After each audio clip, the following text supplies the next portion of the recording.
Hamburgers, potato salad, ice cream on a hot night. You know, summertime is filled with all kinds of cookouts and get-togethers and yummy food. It may all seem like a season filled with food that's maybe not the best for you, but summer is actually a great time to eat healthy, or maybe start to eat healthy. With us today to offer some recommendations about eating fresh fruits and veggies this summer and other do's and don'ts is Cone Health dietitian Kate Watts. We're so glad that you're here because this is the beginning of it. So if you get us at the beginning, maybe we're going to get those fruits and vegetables in the rest of the summer. Let's just start with, yeah, for sure. Let's just start with breakfast, right? Because that is the first meal of the day. Walk us through some quick and maybe easy, healthy breakfast options.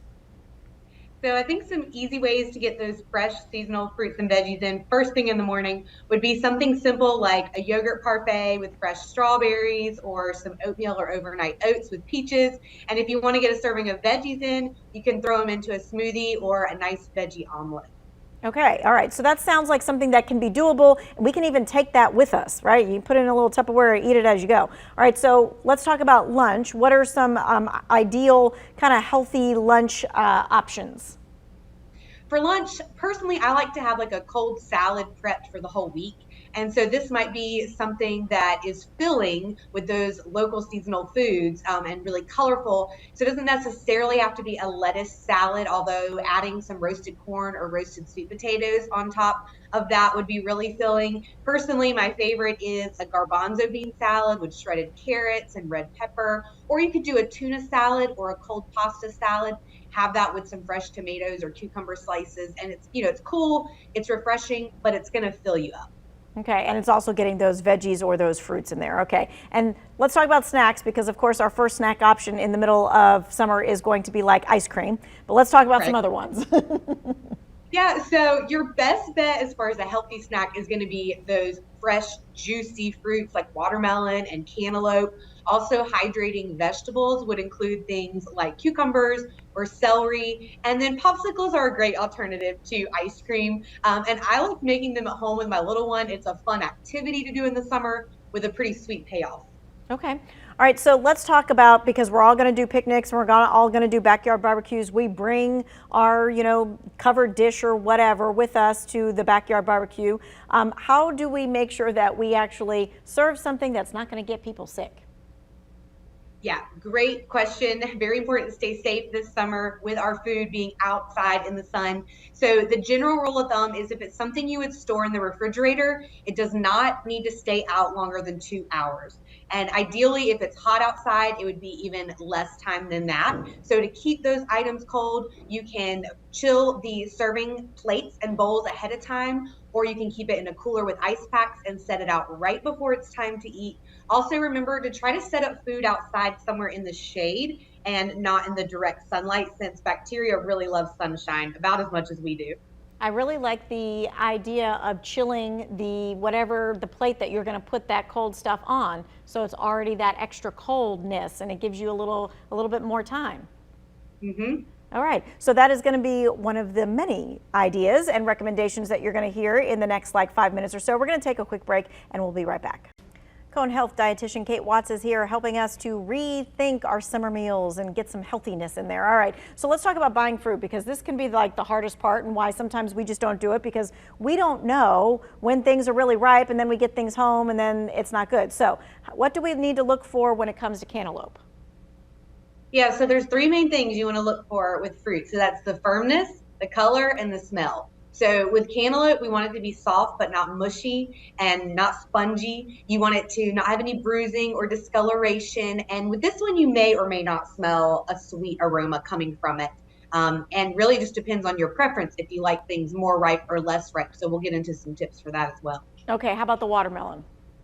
Yeah, watermelon, you want it to feel pretty heavy for its size. And you want it to be a nice round shape. You want it to have a ground spot, which is that lighter area of like a creamy yellow color. Okay, that's on the one side, so you know. Yes. Okay, gotcha. All right. So when it comes, green. Gotcha. Okay, when it comes to berries, blueberries, strawberries, all that kind of stuff, blackberries. Yeah, you want them to be full and plump, but not mushy. That's going to be overly ripe. And so again, in general, the deeper, darker colors on your fruits mean they're more ripe, and a lighter paler color means they're less ripe. So if you're not going to eat them for a few days, you may actually want to get a slightly less ripe produce option. Okay, and how about those peaches? I have good and bad luck with peaches. Oh man, my favorite. So peaches are very, very sensitive. So you don't want to push on them hard, but you do want to do the little thumb test and get a little bit of give. You don't want them to be very mushy or super firm, and you want it to have that nice dark yellow color. It can have a little redness on it, but the redness doesn't necessarily mean it's ripe. That just means it was in the sun. You want that dark yellow color on the rest of the peach, and you're going to smell it. You're going to walk into the room and smell that sweet aroma when it's ripe. Good to know that the redness has nothing to do with it and it's all about the yellow color. All right, let's talk about the washing and the storing of fresh fruit, because there's a lot of common mistakes that we make. Yes, so important to wash all of your produce. I prefer a baking soda soak. It's super simple. You just take 1 teaspoon of baking soda for every 2 cups of cold water and let your produce soak in that mixture for about 12 to 15 minutes. Then you want to dry it off really well, really thoroughly before you prep it to store your food. So one of the biggest mistakes we make is storing our food with all that extra moisture. And so for some of our foods, moisture is the worst enemy, and it's going to cause mold earlier than when we're able to finish consuming it. So also recommend finding a reliable chart online that just tells you where to store your items and to put them in a bag or outside of a bag.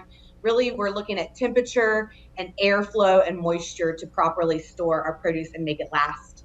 All right, for each one. The baking soda thing, I have not heard that before. Someone just asked that recently, and I had not heard about that. All right, so that will be the new thing in the kitchen, the baking soda wash. All right, for someone trying to make a switch to healthier cooking, what are some like recipe or ingredient substitutions that maybe we should kind of dabble in?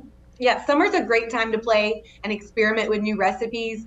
I'd say one of the easiest swaps to make it for your heart health especially is to use oils for your fat flavoring instead of solid fats like butter and lard. So, when we're grilling, we love to grill in the summertime. A few ways to try this would be with your marinades. It's really important to marinate your meat before grilling to prevent cancer forming properties that form when you cook over an open flame.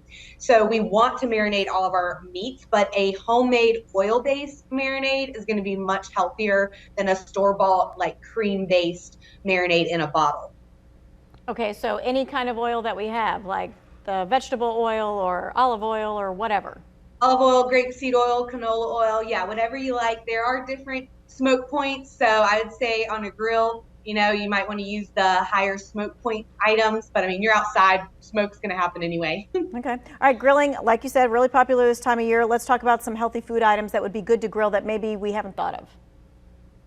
Great question. So I think you can really grill just about any fruit or vegetable as long as you're using the right method. So for smaller pieces, you may need to use a skewer or a foil packet, for example, so it doesn't fall through the grate. I love doing kebabs with squash, zucchini, peppers, onions, mushrooms, even tomato on there, and then serving it alongside rice. Trying out some really super affordable veggie burger recipes with black beans or chickpeas is a great thing to try out. And I would also say fruits are one of my favorite things on the grill. Grilled peaches, grilled pineapple, grilled watermelon. They're so good tossed over salad, on a burger, or served for dessert alongside like a whipped topping or some ice cream. Oh, that sounds fantastic. Grilled pineapple with some ice cream.